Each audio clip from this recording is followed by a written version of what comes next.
Salam Məlik. Salam. Yəni maddə dəyişilməyib. Sadəcə mən istintaqa mənim fikrimcə dəxli olmayan məlumatlar soruşurdular məndən. Bilmirəm səbəbi nədir o məsələn. Bu gün də yəqin o istiqamətdə davam eləyəcəklər. Belə. Məndən bu məlumatın mənbəyini filan soruşurdular ki, hardandır. Bugün artıq məlumdur, sosial şəbəkələrdə yayılıb həmin məlumatın. Mənə ötürən adam özü yazıb ki, o göndərib mənə. Bir sözlə, yəni mən indi istintaqa o məlumatı verəcəm, görüm başqa nə sualları var. Qeyri-ciddi işlər, qeyri-ciddi, yaxşı, daha adekvat. Biz belə onsuz da haqq eləmədikləri ciddiyyətdən yanaşır.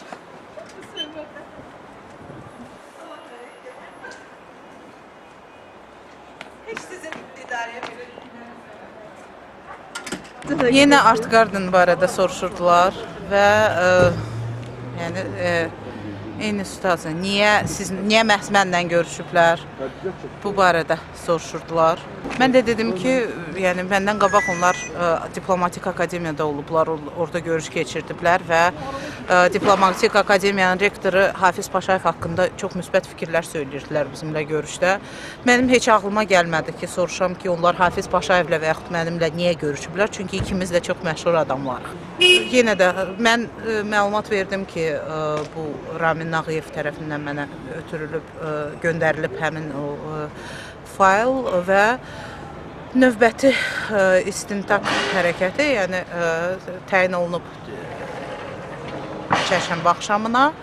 Çərşənbə axşamı səhər 10:30-da bizi gözləyirlər. Kompüterimə baxış keçirmək istəyirlər. Yəni ki, əmin olsunlar ki, mənə e-maillə göndərilib həmin adam tərəfindən həmin o fayl. Biz çıxanda biz artıq çıxmaq üzrə idik.